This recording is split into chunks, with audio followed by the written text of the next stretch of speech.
രാമക്ഷേത്ര പ്രതിഷ്ഠാ ചടങ്ങ് ബഹിഷ്കരിക്കാനുള്ള തീരുമാനം ഈശ്വരനിന്ദയെന്ന NSS. പ്രതിഷ്ഠാ ചടങ്ങിൽ പങ്കെടുക്കേണ്ടത് ഈശ്വരവിശ്വാസികളുടെ കടമയാണ്. എതിർപ്പുകൾ രാഷ്ട്രീയ നേട്ടങ്ങൾക്ക് വേണ്ടി മാത്രമാണെന്നും NSS general secretary G. Sukumaran Nair വിമർശിച്ചു. ജനുവരി 22-ന് അയോധ്യയിൽ ശ്രീരാമതീർത്ഥ ട്രസ്റ്റിന്റെ ആഭിമുഖ്യത്തിൽ നടക്കുന്ന രാമക്ഷേത്ര പ്രതിഷ്ഠാ ചടങ്ങിൽ പങ്കെടുക്കുന്നതിന് ജാതിയോ മതമോ നോക്കേണ്ടതില്ല. രാഷ്ട്രീയത്തിന്റെ പേര് പറഞ്ഞ് ആ സംരംഭത്തെ ബഹിഷ്കരിക്കുന്നത് ഈശ്വരനിന്ദയാണ്. സംഘടനകളോ രാഷ്ട്രീയ പാർട്ടികളോ ഇതിനെ എതിർക്കുന്നുണ്ടെങ്കിൽ അത് അവരുടെ സ്വാർത്ഥതയ്ക്കും രാഷ്ട്രീയ നേട്ടങ്ങൾക്കും വേണ്ടി മാത്രമാണ്. രാഷ്ട്രീയ ലക്ഷ്യം വെച്ചുകൊണ്ടോ ഏതെങ്കിലും രാഷ്ട്രീയ പാർട്ടിക്കു വേണ്ടിയോ അല്ല NSS നിലപാടെന്നും general secretary G. Sukumaran Nair വാർത്താക്കുറിപ്പിൽ വ്യക്തമാക്കി. രാമക്ഷേത്രത്തിന്റെ നിർമ്മാണഘട്ടം മുതൽ NSS സഹകരിച്ചിരുന്നു. അയോധ്യയിലെ ശ്രീരാമക്ഷേത്ര നിർമ്മാണത്തിന് നായർ സർവീസ് സൊസൈറ്റി 7 ലക്ഷം രൂപ ക്ഷേത്ര നിർമ്മാണ ട്രസ്റ്റിന്റെ അക്കൗണ്ടിലേക്ക് ഓൺലൈനായി സംഭാവന നൽകുന്നു.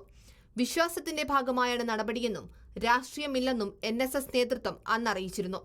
ആചാരാനുഷ്ഠാനങ്ങളും വിശ്വാസവും സംരക്ഷിക്കപ്പെടണമെന്നാണ് NSS നിലപാട്. ശബരിമല വിഷയത്തിലും ഇതേ സമീപനമാണ് NSS സ്വീകരിച്ചിരുന്നത്. റിപ്പോർട്ടർ, കോട്ടയം.